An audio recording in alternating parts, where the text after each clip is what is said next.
அனைவருக்கும் வணக்கம். இந்த வீடியோவில் நம்ம என்ன பார்க்க போகிறோம் அப்படின்னு கேட்டிங்கன்னா, எம்ப்ளாயியோட பே ஸ்லிப் போட போகிறோம். இதுக்கும் நம்ம முன்ன பார்த்த வீடியோவுக்கும் சேம் கான்செப்ட் தான், பெருசாக ஒன்றும் கிடையாது, அதே மெத்தேடு தான். நான் இதை பற்றி ஒரு சின்ன கான்செப்ட் மட்டும் சொல்லிட்டு நேராக நான் எக்லிப்ஸ் போயிடுறேன். நீங்கள் கவனிக்கணும், இதுதான் HTML ஃபைலு. இந்த HTML ஃபைலில் பாருங்கள், உங்களுக்கு நல்லாவே தெரியும். நம்ம வழக்கமாக HTML ஹெட்டு எல்லாமே யூஸ் பண்ணிக்கிறோம், பேசிக் டேக்ஸ் எல்லாம் யூஸ் பண்ணிக்கிறோம். யூஸ் பண்ணிவிட்டு ஃபார்ம் ஆக்ஷன் கொடுக்குறோம். பார்த்திங்கன்னா இந்த ஃபார்ம் ஆக்ஷன் தான் இந்த எம்ப்ளாயி அப்படிங்கிறது. இதை நம்ம கரெக்டாக நம்ம ஞாபகம் வச்சுக்கணும். இந்த எம்ப்ளாயி தான் ஃபார்ம் ஆக்ஷனே ஃபாலோ பண்ண போகுது, கெட் பண்ண போகுது. நம்ம என்ன கொடுக்குறோமோ அதை எல்லாத்தையும் கெட் பண்ண போகுது. நம்ம இப்போ பார்த்திங்கன்னா எம்ப்ளாயியோட அவங்களுடைய சேலரி எவ்வளோன்னு கொடுக்க போகிறோம், அவங்களுடைய நேம் கொடுக்க போகிறோம், அவங்களுடைய யூசர் நேம் கொடுக்க போகிறோம், எல்லாமே கொடுக்க போகிறோம். இது எல்லாமே கெட் பண்ணிவிட்டு அவங்க எந்த கிரேடில் சேலரி வாங்குறாங்க அப்படின்னு சொல்லி இப்போ நமக்கு அதை ப்ரொவைட் பண்ண போகுது. ஸோ இது ஒரு request page, JSPO response page. இதெல்லாம் உங்களுக்கு தெரிஞ்சது தான். இதில் பாருங்களேன், இங்கே நம்ம என்ன பண்ணுறோம் அப்படின்னு கேட்டிங்கன்னா, என்டர் எம்ப்ளாயி நேம்னு கொடுக்குறோம். இது லேபிள் இன்புட் டைப்பில் நேம் இன்புட்டாக வாங்கிக்கிது. அதுக்கப்புறம் பேசிக் சேலரி நம்ம ஒரு லேபிள் கொடுக்குறோம், அதை இன்புட் டைப்பாக வாங்கிக்கிது. நெக்ஸ்ட்டு பார்த்திங்கன்னா கேட்டகரி நம்ம சூஸ் பண்ண சொல்கிறோம், ABC அப்படின்ட்டு. இதில் எந்த அளவுக்கு சேலரி வாங்குறாங்களோ அந்த இதை அது நமக்கு பிரிண்ட் ஆகும், ஏவா பியா சியான்னு சொல்லி பிரிண்ட் ஆகும். இந்த லாஸ்ட்டாக சப்மிட் பட்டன் கொடுக்குறோம். இது எல்லாமே பார்த்திங்கன்னா ஜஸ்ட் டிசைன் மட்டும்தான்.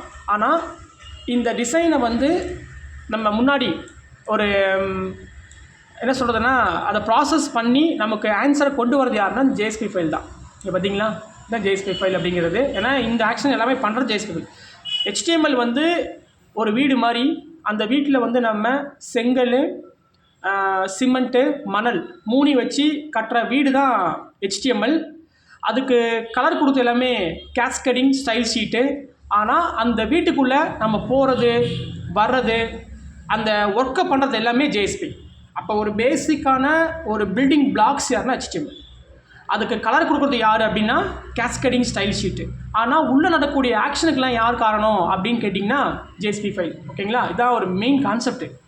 ஓகே, இப்போ இந்த JSP ஃபைல் உள்ளே என்ன பண்ணுது அப்படின்னு கேட்டிங்கன்னா, இங்கே பாருங்கள், நம்ம டபுள் அப்படிங்கிற ஒரு வேரியபிளில் டெய்லி அலவன்ஸு, HRA, அதுக்கப்புறம் கிராஸ் சேலரி கொடுத்துட்டோம். ஸோ நம்ம கொடுக்கக்கூடிய எம்ப்ளாயி நேம் ஸ்ட்ரிங்கு, பேசிக் சேலரி இன்டீஜர். ஏன்னா ஜாவாவுக்கு இன்டீஜர் தெரியாதனால அதை நம்ம ஸ்ட்ரிங்கை கன்வெர்ட் பண்ணுறோம், பாஸ் இன்டீஜர். ஸ்ட்ரிங் கேட்டகரி நம்ம ரெக்வஸ்ட் கொடுத்துட்டு நம்ம கேட்டகரி நம்ம கொண்டு வரோம். அந்த கேட்டகரி நம்ம மூணாக வச்சுருக்கிறோம், ABC அப்படின்னு வச்சுருக்கிறோம். So first A category. இப்போ நம்ம கொடுக்கக்கூடிய அந்த டிஏவையும் பேசிக் சேலரி என்ன பண்ணுது அப்படின்னு கேட்டிங்கன்னா இன்ட்டு 0.6 அப்படிங்கிற ஒரு வேல்யூ மூலிமா நமக்கு என்ன பண்ணுது, மல்டிப்ளை பண்ணுது. HRAவையும் பார்த்திங்கன்னா HRA ஈக்குவல் டு BA, அதாவது பேசிக் சேலரியோட 0.4 ஒரு வேல்யூ மூலம் கன்வெர்ட் பண்ணுது. இப்போ என்ன பண்ணுது, அதை மல்டிப்ளை பண்ணிவிட்டு கிராஸ் சேலரி மூணையுமே ஆட் பண்ணி கிராஸ் சேலரி கூட ஸ்டோர் பண்ணுது.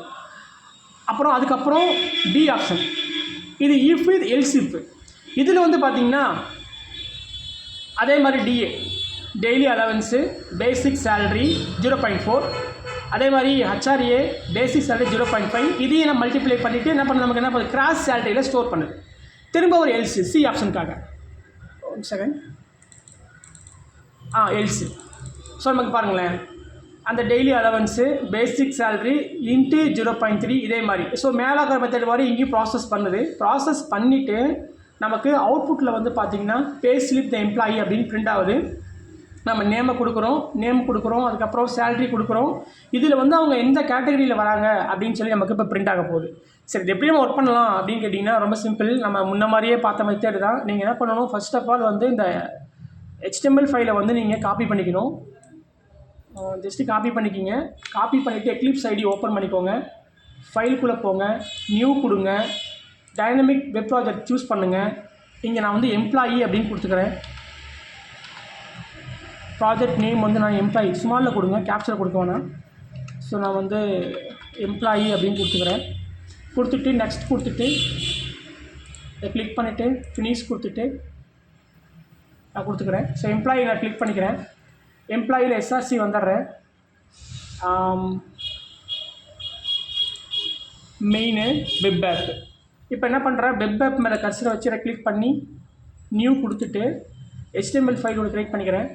ஸோ HTML ஃபைலுக்கு ஒரு நேம் தரேன். ஸோ fg.html அப்படின்னு நான் கொடுத்துக்கிறேன். ஸோ நான் நேம் கொடுத்துக்கிறேன், நெக்ஸ்ட் கொடுத்து ஃபினிஷ் பண்ணிக்கிறேன். ஸோ நான் காப்பி பண்ணேன்னா அந்த HTML ஃபைலை வந்து இங்கே பேஸ்ட் பண்ணிக்கிறேன். ஸோ பேஸ்ட் பண்ணியாச்சு. நெக்ஸ்ட் என்ன பண்ணுறேன், அந்த எம்ப்ளாயிங்கிற ஒரு ப்ராஜெக்ட் எக்ஸ்ப்ளோரோட கிளிக் பண்ணிவிட்டு அதை கிளிக் பண்ணி நியூ கொடுத்துட்டு ஒரு JSP ஃபைல் ஒன்று போட்டுக்கிறேன். இதோட நேம் தான் வந்து எம்ப்ளாயி. நம்ம அதான் கொடுக்கணும், நம்ம எம்ப்ளாயின்னு கொடுத்துக்கணும். ஸோ எம்ப்ளாயி அப்படின்னு கொடுத்துக்கிறேன். ஓகே, employee.jsp கொடுத்துட்டு நெக்ஸ்ட் கொடுத்துட்டு ஃபினிஷ் பண்ணிடுறேன். இப்போ என்ன பண்ணணும், நம்ம இந்த JSP ஃபைலை காப்பி பண்ண போடணும்.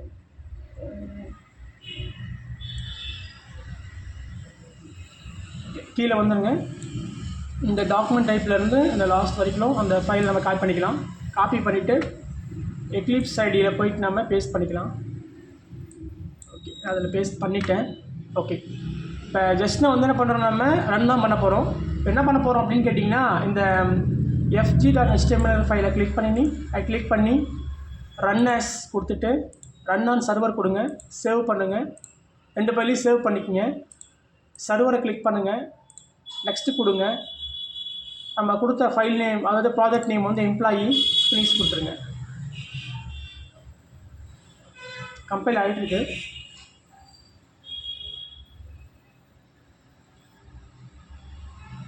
ரன் ஆகிடுச்சு பாருங்கள். நமக்கு இப்போ ரன் ஆகிடுச்சு. எம்ப்ளாயி நேம் நம்ம கொடுக்குறோம். ஸோ நான் வந்து சுரேஷ் அப்படின்னு கொடுத்துக்கிறேன். அவருடைய பேசிக் சேலரி வந்து 5000 கொடுத்துக்கிறேன். இப்போ அவர் வந்து என்ன கேட்டகரின்னு நான் இங்கே இருக்குது, நான் வந்து ஏ கொடுத்து சப்மிட் பண்ணுறேன் அப்படின்னா எனக்கு பாருங்கள் அவருடைய டிஏ எவ்வளவு, ஹச்ஆர்ஏ எவ்வளவு எல்லாம் அவர் பிரிண்ட் ஆகிடுச்சு பாருங்கள். ஸோ அவருடைய மொத்த சேலரி வந்து 8500. ஏன்னா அவருக்கு டிஏ வந்து 1500 வருது. அதுக்கப்புறம் வந்து பார்த்திங்கன்னா ஹச்ஆர்ஏ வந்து 2000 வருது. மொத்தமாக சேர்த்து 800. இந்த ஒர்க்கை யார் பண்ணுறாங்க அப்படின்னு கேட்டிங்கன்னா இந்த JSP ஃபைல் தான். ஸோ தான் முக்கியமான கான்செப்ட் பார்த்திங்கன்னா. இது எல்லாமே நம்ம கொடுத்த அந்த டெய்லி அலவன்ஸு, பேசிக் சேலரி எல்லாமே என்ன பண்ணுது 0.6, அது ஒரு பர்சன்டேஜ் மாதிரி அதில் கால்குலேட் பண்ணி நமக்கு வந்து ஸ்டோர் பண்ணி கொடுக்குது. ஸோ நம்ம HTML ஃபைல் வந்து என்ன பண்ணுது அப்படின்னா ஃபார்முலேஷன் மட்டும்தான், வேறு அது எதுவுமே பண்ணாது. ஆனால் அந்த ஃபார்முலேஷன் இருக்கக்கூடிய டேட்டாவை எல்லாத்தையும் ரெஸ்பான்ஸாக கொண்டு போய் JSP ஃபைல் என்ன பண்ணுது, அதை கால்குலேட் பண்ணி நமக்கு ரெக்யூஸ்டாக திரும்ப தருது. ஸோ இதோட ஒர்க்கு இப்படி தான் ஃபங்க்ஷன் ஆகிட்டுருக்கு. உங்களுக்கு இந்த வீடியோ புரிஞ்சிருக்குன்னு நினைக்கிறேன். தேங்க்யூ.